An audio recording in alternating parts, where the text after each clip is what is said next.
बरेली नगर निकाय चुनाव 2023 में वार्ड नंबर 22 सीबीगंज से न्यूज़ 9 नेटवर्क की खास बातचीत। जो बरेली के ही एक नगर निगम क्षेत्र में आता है और वहाँ से भारतीय जनता पार्टी के प्रत्याशी हैं रचित गुप्ता जी, जो इस बार चुनावी मैदान में हैं। हालांकि भारतीय जनता पार्टी ने पिछले जो सभासद थे उनके कईयों का टिकट काटा है, जिससे कई लोगों में मायूसी है, कुछ विरोध में आए तो कुछ समर्थन में आए, लेकिन ये बहरहाल पार्टी की एक अपनी रणनीति है। अब हम वार्ड 22 खलीलपुर की जो जनता है उससे भी बात करेंगे और जो यहाँ से भारतीय जनता पार्टी के प्रत्याशी हैं रचित गुप्ता जी, हम उनसे जानने का प्रयास करेंगे कि आखिर खलीलपुर सीबीगंज में जो जनता की जो सुविधाएं हैं उन पे उनका चुनाव जीतने, अगर वो जीतते हैं, चुनाव जीतने के बाद क्या फोकस रहेगा, किस तरीके से वो जनता की जो समस्याएं हैं उस पर खरा उतरेंगे। रचित जी, आपका बहुत धन्यवाद जो आपने समय दिया। धन्यवाद। अब आप ये बताइए कि अगर आप चुनाव में जीतते हैं, अगर जनता आपको, सीबीगंज की जो जनता है वो आपको मौका देती है, तो किस प्रकार से आप जनता की जो समस्याएं हैं, जो जनता का विश्वास है, आप उस पर खरा उतरेंगे? सबसे पहले तो मैं आपका धन्यवाद करता हूँ। उसके साथ साथ जो जनता के लिए मैं कोई भी कच्ची नाली नहीं रहेगी, कच्ची सड़क नहीं रहेगी और कच्चा मकान नहीं रहेगा, ये मेरी प्राथमिकता में रहेगा। कुछ लोग बहुत ही, मैंने देखा, अभी मैं घर घर गाँव मतलब घर घर जा रहा हूँ खलीलपुर वार्ड के अंदर, तो मैंने देखा बहुत से लोग बहुत बुरी स्थिति में जी रहे हैं, छप्पर तान कर बहुत बुरी स्थिति, पानी उनी बरसात में कैसे रहते होंगे, ये मैं खुद मतलब देख के बहुत परेशान हुआ। ये सब सबसे बड़ी समस्या रहेगी, दूर करने की समस्या रहेगी कि किसी का भी कच्चा मकान खलीलपुर वार्ड के अंदर ना रहे। पूरा प्रयासरत रहूँगा मैं कि खलीलपुर में किसी का कच्चा मकान ना रहे, कोई कच्ची गली ना रहे।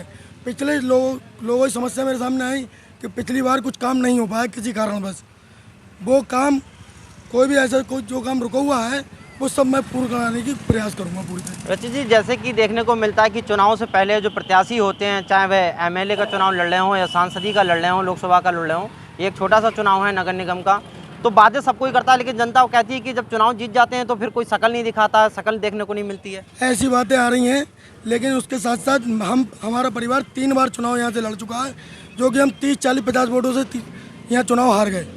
आज पार्टी ने मुझे विश्वास जताते हुए मुझे टिकट दिया और जब मुझे जिम्मेदारी पार्टी ने दी है, चौथी बार मैं जो है पार्टी टिकट पे चुनाव मैदान में आया हूँ, तो मेरा पूरा प्रयास रहेगा जनता के दिल को जीतने का और हर कार्य पूरा करने के लिए, क्योंकि अगर मैं इस बार इस कार्यकाल में कार्य नहीं करूँगा जनता के, तो आगे जनता के पास किस मुँह से जाऊँगा। जो लोग पहले चुनाव जीते, एक बार चुनाव जीतने के बाद दोबारा नहीं जीत पाए, यही कारण रहा कि वो वादा तो करते थे लेकिन उन पर खरा नहीं उतरते थे। लेकिन मेरा अपना पूरा प्रयास रहेगा कि जो वादा मैं करूंगा वो पूरा करूंगा। रचित जी, जैसे इस बार देखने को मिला है कि हालांकि बहुत छोटा सा चुनाव होता है ये, लेकिन जो लोकली जो चुनावी मुद्दे होते हैं, जो जनता की जो समस्याएं होती हैं, उन पे वोट डाला जाता है। लेकिन इस बार एक नया देखने को मिला है कि भारतीय जनता पार्टी के खुद मुख्यमंत्री, उत्तर प्रदेश के मुखिया योगी आदित्यनाथ हों, चाहे डिप्टी सीएम ब्रजेश पाठक हों, चाहे डिप्टी सीएम केशव प्रसाद मौर्य हों, सभी यहाँ के जो नेता थे, बड़े पॉलिटिकल थे, उन्होंने जनसभाएं की हैं। बाकी सारी पार्टियाँ, चाहे बसपा हो, कांग्रेस हो या समाजवादी पार्टी हो, उनका कोई बड़ा नेता यहाँ जनसभा करने नहीं आया। क्या कारण लगता है कि भारतीय जनता पार्टी को इतनी मेहनत क्यों करनी पड़ी? भारतीय जनता पार्टी के खून के अंदर ये बसा हुआ है कि ज़्यादा से ज़्यादा प्रयास रहे।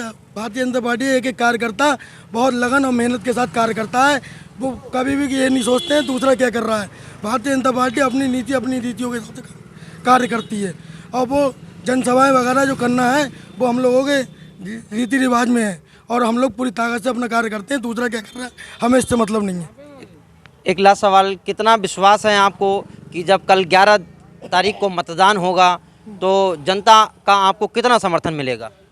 जनता का मुझे 100% समर्थन मिल रहा है, चारों तरफ से वोट पड़ रहा है मुझे बहुत ज़्यादा, और मतलब जीत पक्की है, बस निर्णय आना बाकी रह गया और रिकॉर्ड तोड़ मतों से जीत होगी। अब ये हैं भारतीय जनता पार्टी के प्रत्याशी रचित गुप्ता जी। उन्होंने तो खैर अपनी जीत का दावा किया है और जाहिर सी बात है कि हर प्रत्याशी अपनी जीत के दावे करता है, लेकिन वहीं सीबीगंज की जनता है वो मौजूद है। हम उनसे भी 2-4 बातें जानने का प्रयास करेंगे कि आखिर उसके मन में क्या है। क्या नाम है बाबूजी आपका? अखिलेश कुमार गुप्ता। अखिलेश जी, क्या लग रहा है आपको इस बार चुनाव में, कमल, साइकिल या फिर पंजा या हाथी? देखिए सर, हमारे यहाँ वार्ड में 6 प्रत्याशी खड़े हुए हैं। हम लोगों ने इनको इसलिए चुना है, ये कर्मठ और जुझारू और ईमानदार नेता हैं। बाकी किसी की छवि यहाँ साफ सुथरी नहीं है, इसलिए हम लोगों ने फैसला किया है सब लोगों ने मिलकर कि हम रशीद बाबू को यहाँ से सभासद चुनकर भारी मतों से विजयी बना कर भेजें। अच्छा, दूसरी चीज़ ये है कि इस बार उत्तर प्रदेश के मुख्यमंत्री हों, कर दिया हमने, गुंडागर्दी खत्म कर दी, लेकिन वहीं दूसरी जो पार्टियां हैं, सपा इसमें प्रमुख रूप से है, वो कहती है कि भाजपा ने कुछ किया नहीं है, सिर्फ दिखावा करती है और बयानबाजी कर रही है वो खोखले।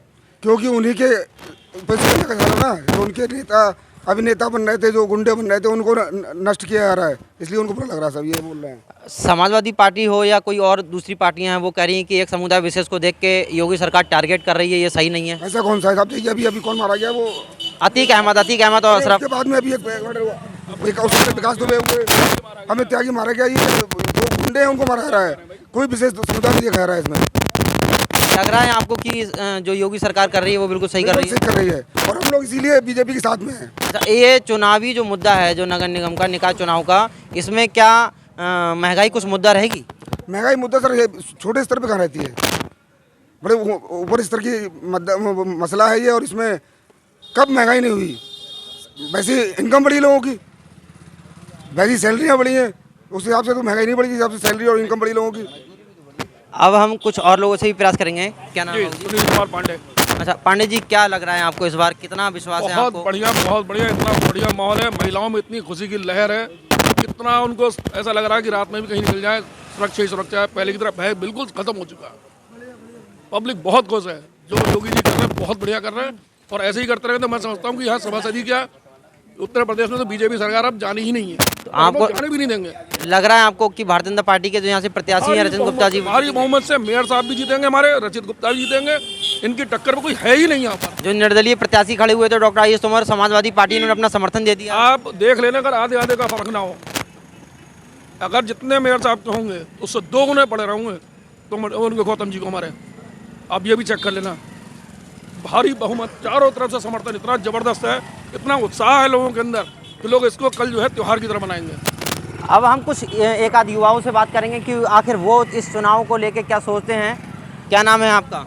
ऋषभ गुप्ता। क्या है ऋषभ जी, इस बार क्या लग रहा है आपको, किस तरीके से भाजपा क्या यहाँ से चुनाव जीत पाएगी? बिल्कुल जीतेगी सर, जैसा कि आपको सभी ने बताया है कि यहाँ से 6 जने खड़े हुए हैं, 6 प्रत्याशी यहाँ से खड़े हुए हैं, उसमें रचित गुप्ता जी भी खड़े हुए हैं। इन्हें भाजपा से टिकट मिला है, ये भी आपको पता ही होगा। युवा क्या सोचता है, आप क्या सोचते हैं? युवा देखिए, हम इनके साथ इसलिए खड़े हैं क्योंकि हमें पता है ये ईमानदार है, ये यहाँ के, इन्हें सारे यहाँ की परेशानी पता है कि कहाँ पे क्या कच्ची नाली है, कहाँ पे रोड नहीं बनी है, कहाँ पे पानी भर जाता है, कहाँ पे उसका विकास हो सकता है, कहाँ पे विकास होना चाहिए, भैया जी को सब पता है। तो आपने देखा कि किस तरीके से जो सीबीगंज की जनता